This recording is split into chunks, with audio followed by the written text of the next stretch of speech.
بسم الله الرحمن الرحيم يا أيها الذين آمنوا هل أدلكم على تجارة تنجيكم من عذاب أليم تؤمنون بالله ورسوله وتجاهدون في سبيل الله بأموالكم وأنفسكم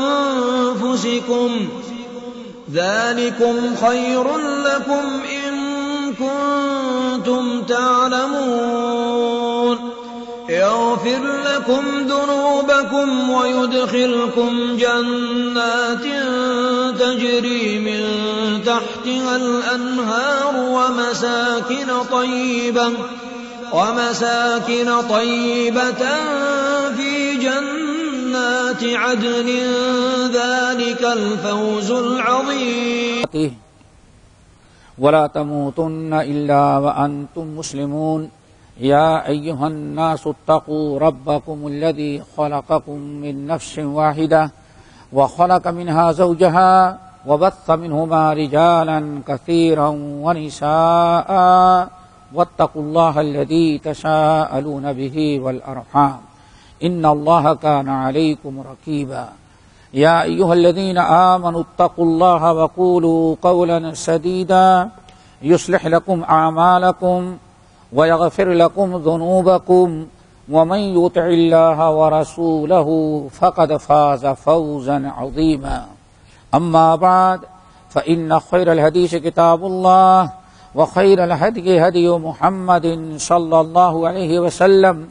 وشر الأمور محدثاتها وكل محدثة بدعة وكل بدعة ضلالة وكل ضلالة في النار فأعوذ بالله السميع العليم من الشيطان الرجيم بسم الله الرحمن الرحيم يا أيها الذين آمنوا هل أدلكم على تجارة تنجيكم من عذاب أليم تؤمنون بالله ورسوله وتجاهدون في سبيل الله بأموالكم وأنفسكم ذلكم خير لكم إن كنتم تعلمون يغفر لكم ذنوبكم ويدخلكم جنات تجري من تحتها الأنهار ومساكن طيبة في جنات عدن ذلك الفوز العظيم وأخرى تحبونها نصر من الله وفتح قریب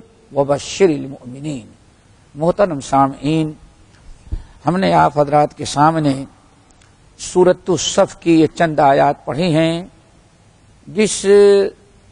جن آیات کے بارے میں اور جس سورت کے بارے میں حدیث کے اندر آتا ہے، امام ترمذی رحمۃ اللہ علیہ اور بعض محدثین نے نقل کیا کہ حضرت عبداللہ ابن السلام رضی اللہ تعالی عنہ جو علماء یہود میں سے تھے اور ایمان لائے اور بڑے پکے مسلمان ہوئے، جن کے متعلق نبی علیہ السلام کی بشارتیں بھی موجود ہیں، اور یہ ان خوش نصیب صحابہ کرام میں سے ہیں جن کو نبی علیہ السلام نے اپنی زندگی میں جنتی ہونے کی بشارت سنائی تھی۔ یہی عبداللہ ابن السلام رضی اللہ تعالیٰ عنہ کہتے ہیں، ہم اپنے چند ساتھیوں کے ساتھ مدینہ طیبہ کے کچھ فاصلے پر باہر کے علاقے میں بیٹھے، آپس میں ہم چند ساتھی مشورہ کر رہے تھے کہ اللہ رب العالمین نے ہم لوگوں کو ایمان و اسلام سے نوازا اور بہت سارے کام ہم لوگوں نے کر ڈالے، لو علمنا ای الاعمال افضل، کاش کہ اب ایک آخری تمنا یہ ہے کہ ہم لوگوں کو معلوم ہو جاتا کہ سب سے افضل عمل کیا ہے۔ لو علمنا ای الاعمال افضل، کاش کہ اب ہم لوگوں کو یہ معلوم ہو جاتا کہ اسلام میں جتنی نیکیوں کا حکم دیا گیا ہے ان میں سب سے افضل عمل، افضل نیکی کیا ہے، تو ہم لوگ اسی کا خوب اہتمام کرتے، خوب پابندی کے ساتھ کرتے۔ کہتے ہیں ہم لوگ اس طرح سے سوچ رہے تھے، بیٹھے تھے، لیکن ہم میں سے ہر آدمی خوف زدہ تھا کہ نبی علیہ السلام سے جا کر کے پوچھے کون، کیوں؟ اس کا علم صرف رسول اللہ صلی اللہ علیہ وسلم کو ہو سکتا ہے کہ سب سے افضل عمل کیا ہے۔ ہم لوگ یہی کشمکش میں تھے کہ اللہ کے رسول سے پوچھے کون، جس کا نام لیا جاتا وہ خوف کرتا، پوچھنے کے لیے تیار نہیں ہوتا۔ ہم یہی آپس میں بحث کر رہے تھے، اتنے میں ایک شخص آیا، سلام کیا اور کہا کہ آپ لوگوں کو رسول اللہ صلی اللہ علیہ وسلم بلا رہے ہیں۔ ہم لوگوں نے سمجھ لیا کہ ہمارے بارے میں کوئی وحی نازل ہو گئی۔ ہم میں سے ہر آدمی ڈر گیا کہ شاید کہ اللہ تعالیٰ نے سب کچھ تو بیان کر دیا ہے، نماز، روزہ، حج، زکوٰۃ، تلاوت قرآن، ساری چیزیں، اب بلا وجہ ہم لوگ کچھ اور سوال کرنا چاہتے تھے۔ ہمارا یہ مشورہ، یہ سوال اللہ تعالیٰ کو ناپسند آیا اور غالباً اس کی سرزنش میں ہمارے اوپر کوئی وحی نازل کر دی، اسی لیے نبی علیہ السلام بلا رہے ہیں۔ کہتے ہیں ہم لوگ نبی علیہ السلام کے پاس پہنچے تو آپ نے پوچھا کہ کیا مشورہ کر رہے تھے، کیا باتیں کر رہے تھے تم لوگ؟ ہم لوگوں نے کہا یا رسول اللہ کوئی بری بات نہیں کر رہے تھے، بس اتنا سا معاملہ تھا کہ ہم لوگوں نے کہا لو علمنا ای الاعمال افضل، اگر ہم لوگوں کو پتا چل جاتا کہ سب سے بڑا اسلام میں افضل عمل کیا ہے تو ہم لوگ وہی عمل کرتے۔ نبی علیہ السلام نے فرمایا کہ بات اصل ہے تمہارے ان جذبات اور تمہارے اس شوق اور اجر و ثواب کی جو تمنا رکھتے ہو دلوں میں، اس کی قدر کرتے ہوئے اللہ رب العالمین نے تمہارے بارے میں وحی نازل کر دی ہے۔ اور پھر یہی سورہ صف آپ نے پڑھ کر کے سنایا، سورہ صف کا کہ نازل ہونے کا یہ سبب ہے۔ اور پھر اللہ بہت ساری چیزیں بیان کی، لیکن وہ عمل سب سے افضل عمل جو انسان کو جنت میں داخل کرائے، جہنم سے بچائے، سب سے بڑا اجر و ثواب والا عمل، اللہ رب العالمین نے آیت نمبر 10 سے شروع کیا۔ فرمایا یا ایھا الذین آمنوا هل ادلکم علی تجارۃ تنجیکم من عذاب علیم، سب سے بڑا عمل، سب سے افضل عمل یہ جس کے اندر دو خوبیاں پائی جائیں، نمبر 1 جہنم سے بچا لے اور نمبر 2 جنت کے اندر داخل کرا دے۔ اسی لیے اللہ رب العالمین نے فرمایا یا ایھا الذین آمنوا هل ادلکم علی تجارۃ تنجیکم من عذاب علیم تؤمنون باللہ ورسولہ وتجاہدون فی سبیل اللہ باموالکم وانفسکم۔ پھر اللہ رب العالمین نے فرمایا یا ایھا الذین آمنوا، اے ایمان والو۔ یہاں اس سے پہلے بھی شاید میں نے کہیں بتایا تھا کہ حضرت عبداللہ ابن مسعود رضی اللہ تعالیٰ عنہ کہتے ہیں اے ایمان والو، اے اہل قرآن، جب بھی قرآن سنو کہ وہ تم کو اللہ تعالیٰ یا ایھا الذین آمنو کہہ کر کے پکار رہا ہے تو خوب توجہ سے سنو، خوب غور سے سنو، چونکہ اللہ رب العالمین نے ساری دنیا والوں کو ترک کر کے صرف ایمان والوں تم کو پکارا ہے۔ تو اب دو ہی شکل ہے، ایک تو یہ ہے کہ اللہ رب العالمین کسی بہت بڑے عمل کا حکم دیتا ہوگا، اور دوسری شکل یہ ہے کسی بہت ہی خطرناک برائی سے تم کو روکتا ہوگا۔ تو جہاں بھی قرآن پاک کے اندر یا ایھا الذین آمنوا آ جائے، ویسے ہر انسان کو خوب توجہ کے ساتھ دوست کو سننا چاہیے کہ رب العالمین نے ہمیں پکارا کیوں، ہم سے خطاب کیوں کیا، ہمارا ایمان کا لقب دے کر کے بلایا کیوں ہم کو۔ یا ایھا الذین آمنوا، اے ایمان والو، هل ادلکم علی تجارہ، کیا ہم تمہیں ایک ایسی عظیم ترین تجارت کی اطلاع دیں۔ اسی لفظ کو آج سمجھنا ہے، رب العالمین نے نہیں کہا کہ کیا تم کو ایک ایسے عمل بتائیں، اجر و ثواب والا عمل بتائیں۔ صحابہ کرام آپس میں کیا غور و فکر کر رہے تھے، ای الاعمال افضل، سب سے بہترین عمل کیا ہے۔ رب العالمین عمل نہیں بتایا بلکہ کیا بتایا، تجارت بتائی۔ یا غور فکر تھا، سوال تھا عمل کا، لیکن اللہ رب العالمین جواب کیا دیا، تجارت کا، بزنس کا۔ یا ایھا الذین آمنوا، اے ایمان والو، هل ادلکم علی تجارہ، کیا ہم تمہیں ایسے زبردست، ایسی عظیم الشان تجارت کی اطلاع دے دیں، بتا دیں، عمل کی نہیں بلکہ کس کی، تجارت کی، جس تجارت کا کمال یہ ہے تنجیکم من عذاب علیم، اللہ تعالیٰ تم کو دردناک وہ تجارت تمہیں دردناک عذاب یعنی جہنم سے نجات دلائے گی. وہ بہت بڑی تجارت ہے، ایسی تجارت کہ بینک بیلنس بینک میں جانے کی ضرورت نہیں ہے. اس کا سب سے بڑا کام کیا ہے؟ تنجیکم من عذاب علیم، تجھے اس جہنم کی آگ سے اللہ تعالیٰ نجات دے گا. اب جہنم کی آزاد کرنے کی قیمت کیا ہے؟ اللہ اکبر. اس کو اس قرآن پاک کی آیت سورۃ البقرہ اور نبی علیہ السلام کی احادیث سے سمجھا جا سکتا ہے. وہ یہ ہے میرے بھائیوں، نمبر 1 نہ اللہ تعالیٰ نے قرآن پاک کے اندر ارشاد فرمایا قیامت کے دن جس کے لیے جہنم کا فیصلہ اللہ نے کر دیا ہے، اگر ساری زمین اور آسمان بھر کر کے سونا دے کر کے، اللہ یہ اتنا سونا کلو اور ٹن کا حساب نہیں ہے، زمین اور آسمان بھر کر کے سونا میرے پاس ہے، اللہ اس کو آپ لے لیں اور مجھے جہنم سے آزاد کر دے تو قبول نہیں کیا جائے گا. پھر دوسری حدیث نبی علیہ السلام ارشاد فرماتے ہیں قیامت کے دن ایک انسان جس کے جہنمی ہونے کا اللہ نے فیصلہ کر دیا ہے، جب اللہ تعالیٰ اس کو سامنے لائیں گے اور اسے جہنم کا فیصلہ سنایا جائے گا تو اللہ تعالیٰ پوچھیں گے اللہ کے بندے ذرا بتا، ابھی زمین بھر کر کے اگر سونا دے دیا جائے تو کیا کرے گا؟ فدیے میں دے کر کے جہنم سے آزاد کرائے گا؟ کہ اللہ تعالیٰ ایک زمین نہیں 2 زمین بھر کر کے آپ سونا دے دے تو میں سب دے دوں گا تاکہ نجات پا جائے. اللہ رب العالمین بیوقوف لقد اردت منک اهون ذلک، آج ڈبل زمین بھر کر کے سونا دے رہا ہے اپنے آپ کو جہنم سے بچانے کے لیے. لقد اردت اهون من ذلک، حالانکہ اس جہنم سے بچنے کے لیے میں نے اس سے بہت آسان اور چھوٹی چیز پوچھی تھی، مانگی تھی تجھ سے. وہ کیا ہے؟ لا الہ الا اللہ محمد رسول اللہ اور ایمان اور عمل صالح.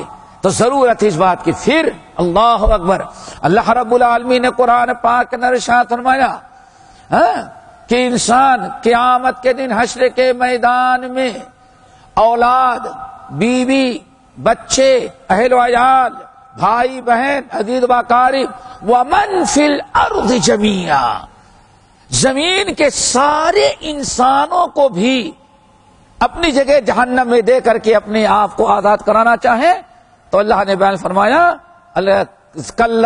کلا ہرگز نہیں، اس کا یہ فدیہ اور اس کا یہ عمل قبول نہیں کیا جائے گا. تو دوستو بہت بڑا عمل کیا ہے؟ تنجیکم من عذاب علیم یا ایھا الذین آمنوا هل ادلکم علی تجارۃ تنجیکم من عذاب علیم. اللہ نے بیان فرمایا وہ تجارت جو بڑی کامیاب ہے اور تمہیں جہنم کی آگ سے آزاد دلائے گی، وہ 3 چیزیں ہیں. اللہ تعالیٰ یہ تینوں چیزیں ہمیں صحیح طریقے پر نصیب فرمائے. وہ تجارت تنجیکم من عذاب علیم، وہ تجارت عظیم ترین تجارت جو تمہیں دردناک عذاب سے نجات دلائے گی، وہ 3 چیزیں ہیں. نمبر 1 تؤمنون باللہ، نمبر 2 ورسولہ، نمبر 3 وَتُجَاهِدُونَ فِي سَبِيلِ اللَّهِ بِأَمْوَالِكُمْ وَأَنفُسِكُمْ. 3 چیزیں. سب سے پہلی چیز اللہ نے کیا بیان فرمایا؟ تؤمنون باللہ، اللہ پر ایمان لاؤ. توحید خالص، توحید خالص، اللہ پر ایمان لانا، ایک اللہ کو تسلیم کرنا اور یہ غیر اللہ کی عبادت کا انکار کرنا، یہ ہے اصل میں پہلا عمل. اسی لیے اللہ اکبر، کلمہ طیبہ جو ہے اس کو کلمہ توحید کہا جاتا ہے اور کلمہ اخلاص کیا کہا جاتا ہے؟ اخلاص. اخلاص کیوں؟ اللہ تعالی کی توحید کو اس کلمے کے ذریعے بندہ خالص کر لیتا ہے، اسی لیے اس کلمے کا نام کلمہ اخلاص ہے، کلمہ اخلاص رب العالمین نے یہ پہلا عمل بتایا۔ نمبر 2 وَرَسُولِهِ، تو اللہ پر ایمان رکھنا، اللہ تعالیٰ کی ذات، اللہ تعالیٰ کی تمام صفات کے ساتھ ویسا ایمان رکھنا جیسے اللہ تعالیٰ نے ایمان لانے کی دعوت دی ہے۔ اور پھر اس کے ساتھ ساتھ دوسرا عمل تؤمنون باللہ وَرَسُولِهِ، رسول اللہ پر ایمان لانا، اور رسول پر ایمان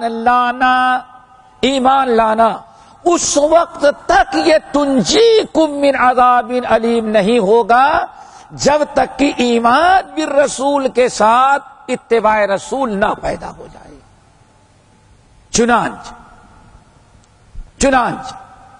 صحیح بخاری کے روایت اللہ کے رسول نے ارشاد فرمایا کل امتی یدخلون الجنت الا من ابا، ہمارے سارے امتی جنت میں جائیں گے لیکن وہ جنت میں نہیں جائے گا جس نے جنت میں جانے سے انکار کر دیا۔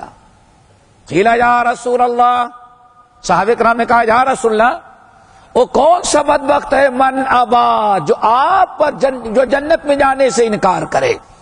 آپ نے فرمایا جنت میں جانے سے زبان سے کوئی انکار نہیں کرے گا، من اطاعنی فقد دخل الجنہ، جس نے میری اطاعت کر لیا وہ تو جنت میں داخل ہو گیا، جہنم سے نجات پا گیا۔ لیکن ومن عصانی، جس نے میری اطاعت نہ کیا، نافرمانی کیا، فقد ابا، اس نے جنت میں جانے سے انکار کر۔ دیکھا آپ نے، اسی لیے دوستو توحید خالص اور ایمان بالرسول، دوسرا عمل ایمان بالرسول اس وقت تک مکمل نہیں جب تک کہ ایمان مال اطاعہ و اتباع نہ ہو۔ اللہ کے رسول کو رسول مان لینے کا مطلب یہ ہے کہ ہم آپ کی اتباع اور پیروی کریں گے۔ یہ دو عمل ہو گئے، اسی لیے یہ دونوں عمل ان کو اللہ تعالیٰ نے کیا قرار دیا؟ تجارت۔ کیوں تجارت قرار دیا؟ یہی اس میں سمجھنا ہے، تجارت کیوں قرار دیا؟ یا ایھا الذین آمنوا هل ادلکم علی تجارہ، صحابہ کرام عمل کے بارے میں غور و فکر کر رہے تھے، اللہ نے تجارت قرار دیا۔ تجارت سے لوگوں کو بڑی رغبت ہوتی ہے۔ اللہ نے مثال دیا، یہ پیاس لگی ہے تم کو، دکان کے سامنے پیاسے مر رہے ہو، لیکن جب تک اس کی قیمت نہیں ادا کر دو گے دکان والا تمہیں پانی نہیں دے گا۔ آگے سمجھ میں؟ یعنی تجارت کا مطلب یہ ہے کسی اپنی پسندیدہ محبوب چیز کو کچھ دو تاکہ وہ چیز تمہیں مل جائے۔ اسی لیے جنت بھی فری فنڈ والی چیز نہیں ہے۔ بابا آدم کو اللہ نے فری میں دے دیا تھا، جاؤ جنت میں داخل ہو، بغیر عمل کے پیدا کیا اور حوا اور آدم کو داخل کر دے، کھاؤ پیو جنت میں۔ لیکن جب نکالا تو اللہ نے فرمایا جائیں جنت میں اب دوبارہ فری میں داخل نہیں ہو سکتا۔ اللہ اکبر۔ اسی وقت اللہ نے اعلان کیا جائیں جنت آپ کے لیے اور آپ کی اولاد کے لیے ہے۔ لیکن جیسے آپ کو پیدا کرنے کے بعد ادھر پیدا کیا ادھر داخل کر دیا، اور وہیں سے ہوا تمہاری بیوی کو بھی جنت میں داخل کر دیا، اب تم یا تمہاری قیامت تک آنے والی اولاد اب جنت میں فری میں نہیں جائے گی، اس کی قیمت چکانی پڑے گی، قیمت ادا کرنی پڑے گی۔ اسی قیمت کا نام کیا ہے؟ تجارت۔ کسی چیز کے عوض آپ کوئی چیز جو حاصل کرتے ہیں دے کر کے، یہی اصل میں تجارت ہے۔ اب سوال ہے جنت حاصل کرنے کے لیے آپ کیا رب کو دے رہے ہیں، اس پر غور و فکر کرنا ہے۔ اسی لیے رب العالمین نے کیا فرمایا؟ یا ایھا الذین آمنوا اتقوا اللہ ولتنظر نفس ما قدمت لغد۔ سوچو، بیٹی پیدا ہوئی اسی دن سے بینک میں اس کے لیے جمع کرانا شروع کر دیا، دبئی میں داخل ہوئے کسی کمپنی میں کام لگا، ابھی شاید اقامہ مکمل نہ لگا ہو، لیکن بینک میں کھاتا کھل جاتا ہے تاکہ کچھ نہ کچھ ہم اپنا جمع کرتے رہیں، پھر سال میں دیکھتے ہیں ہم نے کیا جمع کرایا ہے۔ سب سے لمبا سفر اور سب سے قیمتی چیز جو جنت ہے، اس کے لیے آپ کیا رب کو دے رہے ہیں؟ کیا آپ نے اب دیا؟ اسی چیز کا نام کیا ہے؟ تجارت۔ اللہ اکبر، یہ ہے تجارت۔ تنجیکم من عذاب علیم، یہ ہے تجارت۔ آدم علیہ السلام کو جب نازل کیا تو اللہ نے کیا فرمایا؟ فَإِمَّا يَأْتِيَنَّكُم مِّنِّي هُدًى فَمَنِ اتَّبَعَ هُدَايَ فَلَا يَضِلُّ وَلَا يَشْقَىٰ۔ اللہ اکبر۔ رب العالمین نے فرمایا اے آدم جاؤ، اب دوبارہ جنت میں آنے کے لیے شرط ہے، فری میں نہیں جیسے چاہو زندگی گزارو آ جاؤ، نہیں۔ فَإِمَّا يَأْتِيَنَّكُم مِّنِّي هُدًى، اب وہاں ہدایت کے لیے، جنت کا راستہ بتانے کے لیے، جنت حاصل کرنے کیسے حاصل ہوگی اس کے لیے ہم اپنا رسول بھیجیں گے اور اپنی آسمانی کتاب نازل کریں گے۔ بس فمن اتبع ہدایا، اب جو بھی آپ کی اولاد میں میرے نازل کردہ ہدایت اور اللہ میرے رسول اور میری کتاب کی اتباع کیا، فلا یضل ولا یشقی، وہ جنت سے محروم نہیں ہوگا، نہ مراد نہیں ہوگا، جنت اس کے لیے ہے۔ آئی بازو تلک الجنت التی اورثتموها بما کنتم تعملون، یہ جنت تمہیں جو دی جا رہی ہے اس لیے دی جا رہی ہے کہ قیامت دنیا میں تم نے یہ عمل کیا تھا۔ اللہ اکبر۔ ہاں اقرؤوا کتابیہ انی ظننت انی ملاق حسابیہ فہو فی عیشۃ راضیہ قطوفها دانیہ کلوا واشربوا ہنیئا بما اسلفتم فی الایام الخالیہ۔ یہ جنت میں جاؤ، جنت میں داخل ہو، قیامت کے دن کہا جائے گا حشر کے میدان میں۔ اور جنت میں کیوں جاؤ؟ کس بنا پر؟ بما اسلفتم فی الایام الخالیہ، ان اپنے اعمال کے عوض دنیا میں تم نے ہمارے ہاں جمع کرایا تھا۔ سلف، سلف کے معنی پہلے، بما اسلفتم فی الایام الخالیہ، اپنے ان نیک اعمال کی برکت سے جنت میں جاؤ جو پچھلی زندگی میں تم نے یہاں جمع کرایا تھا۔ یہ ہے میرے بھائیو ایمان باللہ اور ایمان بالرسول، اللہ کی توحید پر قائم رہے، اللہ پر ایمان درست ہو، اور آخری نبی محمد صلی اللہ علیہ وسلم پر ایمان کے ساتھ آپ کی اطاعت بھی ہو اور آپ کی اتباع بھی ہو۔ الا الذین آمنوا وعملوا الصالحات، ایمان اور عمل صالح ہو۔ تیسرا عمل، وَتُجَاهِدُونَ فِي سَبِيلِ اللَّهِ بِأَمْوَالِكُمْ وَأَنفُسِكُمْ، اور تیسرا عمل ہے اپنی جان اور اپنے مال کے ساتھ اللہ تعالی کے راستے میں جہاد کرنا۔ یہ تین عمل، تین تجارت ہیں۔ اللہ رب العالمین نے فرمایا یہ تین تجارت۔ اب جہاد کی بات آ گئی تو ایک تھوڑی سے وضاحت کر دیں، جہاد کہتے کس کو ہیں؟ کس کو کہتے ہیں؟ جہاد کس کو کہتے ہیں؟ جہاد وجاہدوا فی اللہ حق، جہاد ہی اللہ کے راہ میں جہاد کرو جتنا جہاد کرنے کا حق ہے۔ اہل علم نے کہا جہاد کے کئی مراتب ہیں، جہاد بنفس، جہاد بالعلم، سمجھ گئے نا، جہاد بالدنیا، جہاد اور جہاد کا کے معنی اصل میں آتے کوشش کرنے، کس کے؟ کوشش کرنے کے۔ کس چیز کی کوشش کرنا؟ اللہ کی رضا، اللہ کی رضا، جنت حاصل کرنے، اسلام کی سربلندی، شریعت کی پابندی کرنے میں جو کوشش جو کی جائے اسی چیز کا نام کیا ہے؟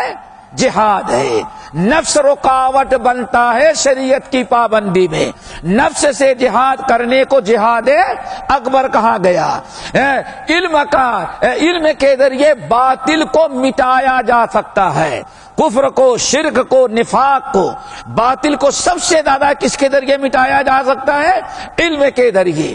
اسی لیے علم سے جہاد کرنا، علم حاصل کرنے کو جہاد قرار دیا گیا، اور قرآن پاک وجاہدہم بہ جہادا کبیرہ، اے نبی اس قرآن پاک کے ذریعے آپ ان لوگوں سے جہاد کریں، جہاد کبیر، تو باطل کو مٹانا، حق کو پر قائم رہنا، اسلام کی سربلندی کے لیے کوشش کرنے کا نام کیا ہے؟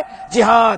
اور ایک آخری جہاد آتا ہے، جہاد اعداء، جہاد بالسیف، اسلحے کے ساتھ جہاد کرنا۔ اس جہاد کے لیے، یہ جہاد بھی قیامت تک رہے گا، لیکن اس کے لیے بہت سے شرائط ہیں۔ ان شرطوں میں سے ایک سب سے بڑی شرطیں ہیں کہ آپ کا خلیفہ، آپ کا حاکم، وہ آپ کو اجازت دے اور وہ جہاد کا اعلان کرے، پھر وہ جہاد جو ہو اسلام کی سربلندی کے لیے، ظلم کو مٹانے کے لیے، باطل کا منہ توڑ جواب دینے کے لیے، اگر آخری جہاد کی ضرورت پڑے، جیسے قرآن و حدیث نے وعدے کیا ہے، حاکم وقت، امام وقت، وہ اجازت دے گا اور وہ جہاد کا اعلان کرے گا، وہ جہاد اسلامی ہوگا۔ جیسے الحمدللہ جب ظلم زیادہ بڑھ گیا ظالموں کا، تو مملکت عربیہ سعودیہ اور متحدہ عرب امارات نے مل کر کے باطل کا سر کچلنے کے لیے اور اسلام اور مسلمان اور مسلم ممالک کے تحفظ کے لیے اعلان کیا ان ملکوں نے، یہ جہاد اسلامی ہے۔ جب تک بادشاہ اجازت نہ دے، حاکم اجازت نہ کرے، حاکم سمجھتا ہے کہ جہاد کرنے میں کب نقصان ہے اور کب فائدہ ہے، وہ مناسب سمجھتا ہے جب اس کی اجازت سے ہوتا ہے، اعلان سے، تو جہاد اسلامی ہوتا ہے۔ اسی لیے الحمدللہ ذرا دیکھیں، غور سے سنیں، جب سے یہ جہاد شروع کیا، متحدہ عرب امارات، مملکت عربیہ سعودیہ اور اتحادی فوجوں نے الحمدللہ صرف لڑائی جہاں ہو رہی ہے وہیں کچھ قتل و غارت ہو سکتا ہے، باقی سارے ممالک بڑے امن و امان کے، نہ مسجد میں خطرہ، نہ روڈ پر خطرہ، نہ مارکیٹ میں خطرہ، نہ کہیں اور خطرہ، بڑے اطمینان کے ساتھ زندگی گزر رہی ہے۔ لیکن اسلام کے نام پر کچھ لوگوں نے جو جہاد شروع کیا، دوستو وہ جہاد نہیں ہوگا، سمجھ گئے؟ ان جو جوشیلے لا علم ہے نوجوانوں نے جس کا نام جہاد دیا، اس سے نہ اسلام کا فائدہ ہوا، نہ مسلمانوں کا فائدہ ہوا، بلکہ مسلمان کا بھی نقصان، اسلام کا نقصان۔ اور سمجھ گئے نا، ایک جگہ آپ حرکت کرتے ہیں جوش میں، اسلام ہے، اسلام نے اس کا حکم نہیں دیا ہے، آپ اس کے کرنے سے نقصان کتنا ہوا۔ مثال کے طور پر کل جس نے برطانیہ کے اندر کیا، آپ کتنا بڑا کتنا حق غالب آ گیا، بتائیے کتنا حق غالب آیا؟ حق غالب آیا کچھ؟ اب نتیجہ یہ نکلا کہ ممکن ہے ہزاروں مسلمان اور نقصان اور خسارے میں آ جائیں، بلکہ ہوتا یہ ہے کہ ایک انسان، ہمیں کوئی جوشیلا ایک حرکت کرتا ہے، فائدہ تو کچھ نہ ہوا، اس کی ایک غلط حرکت سے ہمارا پورا ایک ملک ہڑپ کر لیا جاتا ہے۔ اسی لیے جہاد وَتُجَاهِدُونَ فِي اللَّهِ فِي سَبِيلِ اللَّهِ بِأَمْوَالِكُمْ فِي سَبِيلِ اللَّهِ، یہ جہاد قیامت تک قرآن و حدیث سے ثابت ہے، حق کے غلبہ کے لیے، اسلام کی سربلندی کے لیے، لیکن کب ہوگا؟ جب خلیفہ حاکم وقت اس کی اجازت دے گا، تاکہ عام لوگوں کو کوئی مشکلات و پریشانیاں نہ آئیں۔ اسی لیے اللہ کے رسول نے ارشاد فرمایا، امام کے، حاکم کے، خلیفہ کے انڈر میں جہاد کیا جائے گا تو سارے مجاہدین کے لیے جنہ ہوگا۔ کیا ہوگا؟ وہ ڈھال کا کام دے گا۔ آج ہمارا ایک نوجوان جوش میں آیا، اپنے ملکوں کو چھوڑا کہیں اور چلا گیا، اللہ اکبر، جہاد میں گیا، نتیجہ کیا نکلا؟ نہ اس کی کوئی حفاظت، بلکہ اس کے بعد اس کے پورے خاندان کی مصیبت اور شامت آ جاتی ہے۔ تو اسی لیے یہ چیز یاد رکھیے گا، یہ کوئی نہ سمجھ لے کہ آج جو کچھ بلا وجہ ایسی حرکتیں ہو رہی ہیں اس کا اسلامی جہاد سے کوئی تعلق نہیں، بلکہ اس سے مزید نقصانات ہو رہے ہیں، ہمارا بھی نقصان ہو رہا ہے، جان کا بھی، مال کا بھی، دولت کا بھی، حکومت کا بھی۔ اس لیے ان سے تمام نوجوانوں کو اجتناب کرنا چاہیے۔ کم سے کم اسلام نے جتنی اجازت دیا ہے علم کے ذریعے جہاد کریں، دعاؤں کے ذریعے جہاد کریں، عمل کریں۔ آج تک اپنے نفس سے جہاد کر کے داڑھی تک تو نہیں رکھ سکا، لیکن اسلام کو بلند کرنے کے لیے دھماکے ضرور کرتا ہے، اور یہ دھماکے کرتا کرتا نہ حرم کو چھوڑا، نہ مسجد نبوی کو چھوڑا، نہ عید کو چھوڑا، نہ ہماری مسجدوں کو چھوڑا، بلکہ اپنا ہی کلمہ گو نوجوان جوش میں آ کر کے اپنے ہی مسلمان بھائیوں کو، اپنی ہی قوم کو اور ملکوں کو نقصان پہنچا رہا ہے۔ اس سے ہم لوگوں کو اجتناب کرنا چاہیے اور اس سے پرہیز کرنا چاہیے۔ اللہ نے علم دیا ہے، عقل دیا ہے، اس کو صحیح استعمال کریں۔ ایسا نہیں کہ اس پر کسی نے اعلان کر دیا فلاں جگہ خلیفہ پیدا ہو گیا اور آپ وہاں پہنچ جائیں، ہاں ہم اسلام کو غالب کریں گے، بلکہ رہا سہا بھی اسلام جو ہے، یا مسلمان جو چند نوجوان نہیں، ہزاروں کی تعداد وہ بھی اسی میں پریشان ہوئے اور ہلاک و برباد ہو جاتے ہیں۔ تو اللہ کے کتنے عمل ہو گئے ہیں؟ 3۔ نمبر 1 عقید توحید، نمبر 2 اتباع سنت، نمبر 3 جہاد فی سبیل اللہ۔ یہ تینوں عمل کو اللہ نے کیا قرار دیا ہے؟ تجارت۔ اب کیا ملا آپ کو؟ یغفر لکم ذنوبکم، اس کی برکت سے اللہ تمہارے گناہوں کو ہو گیا نا۔ نمبر 2 وَيُدْخِلْكُمْ جَنَّاتٍ تَجْرِي مِن تَحْتِهَا الْأَنْهَارُ، اللہ تعالیٰ تم کو داخل کرے گا ایسے ایسے باغات و جنتوں میں جس کے اندر نہریں جاری ہوگی، سمجھ گئے نا۔ وَمَسَاكِنَ طَيِّبَةً فِي جَنَّاتِ عَدْنٍ، اور ہمیشہ قائم رہنے والے بڑے بڑے بنگلے اور مکانات اللہ تعالیٰ آپ کو عطا کریں گے، ٹھیک ہے نا۔ فَذَلِكَ الْفَوْزُ عظیم، یہی کیا ہے؟ عظیم ترین کامیابی ہے۔ وَأُخْرَىٰ تُحِبُّونَهَا، اور ایک اور چیز دے گا جس کو تم بہت پسند کرتے ہو، چاہتے ہو کہ ضرور مل جائے، وہ کیا ہے؟ نصر من اللہ، اللہ کی مدد آئے گی، کس کے مقابلے میں؟ دشمنوں کے مقابلے میں۔ کس کے مقابلے میں؟ نصر من اللہ وفتح قریب، اللہ تعالیٰ تمہاری مدد کرے گا اور دشمنوں پر تمہیں غلبہ بھی عطا کرے گا۔ وبشر المؤمنین، اے نبی ایمان والوں کے بشارت سنا دیں۔ لیکن یہاں جو یہ تجارت جو ہے، جو تشبیہ دی گئی، اس سے فائدہ کیسے اٹھائیں گے؟ اب 3 چیزیں سمجھے اختصار کے ساتھ۔ نمبر 1، یہ زندگی آپ کی جو ہے، اس کے لیے 2 چیزیں، 2 عظیم ترین نعمتیں ہیں۔ یہ فضیلت کب حاصل ہوگی؟ یغفر لکم ذنوبکم تنجیکم من عذاب علیم، یغفر لکم ذنوبکم ویدخلکم جنات تجری من تحتها الانہار ومساکن طیبۃ فی جنات عدن ذلک الفوز العظیم واخری تحبونها نصر من اللہ وفتح قریب۔ یہ ساری بشارتیں کب ملیں گی؟ 2 بڑی زبردست نعمتیں ہیں، جب اس کی قدر کریں گے تبھی ہم فائدہ اٹھا سکیں گے، سمجھ گئے نا۔ وہ کیا ہے؟ یہ اعمال سن لے، قیمت ہے۔ کیا ہے؟ تجارت میں اعمال کیا ہے؟ قیمت ہے۔ راس المال کیا ہے؟ راس المال کیا ہے آپ کا؟ بزنس میں کوئی مال لگاتے ہیں نا، راس المال کیا ہے؟ زندگی۔ انسان کو جو زندگی ہے یہی اس کا کیا ہے؟ راس المال۔ الذی خلق الموت والحیات لیبلوکم ایکم احسن عملا، موت اور حیات پیدا کیا، زندگی دی تاکہ اللہ دیکھے تم میں کون اچھا عمل کرتے ہیں۔ یہ عمل جو ہے یہ زندگی جو ہے راس المال ہے۔ آئی بات سمجھ میں نا؟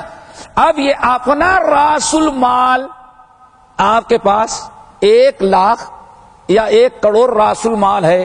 اب آپ کو بزنس کرنا ہے تو ایسا نہیں جہاں چاہیں آپ لگا دیں گے.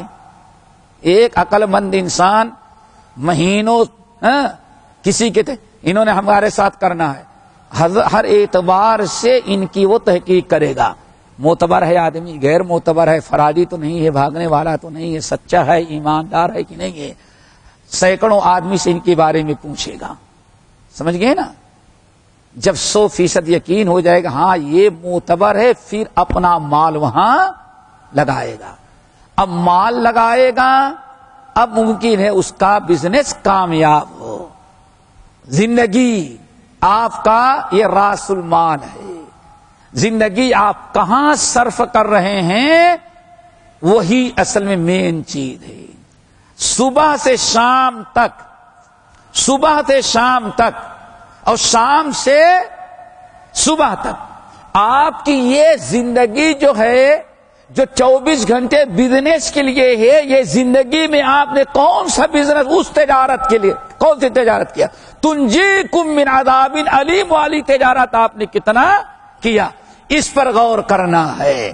تو اگر آپ کی تجارت فائدے مند ہے تو بہت اچھا ہے, ورنہ اگر آپ سونے میں, کھانے میں, پینے میں, چلنے میں, ادھر ادھر اللہ والعیب میں اور دنیا داری میں سارا وقت گزار دیا تو اس کی مثال ایسی ہے, گرمی کا موسم ہے, گرمی کا موسم ہے, ایک شخص برف بیچنے کے لیے فیکٹری سے خریدا اور روڈ پر لا کر کے کھڑا رکھ دیا تاکہ ہر آدمی گزرنے والا جس کو ضرورت ہے برف کی وہ لے جائے اور گھر میں ٹھنڈا پانی اور شربت میں ملا کر کے یہ استعمال کرے.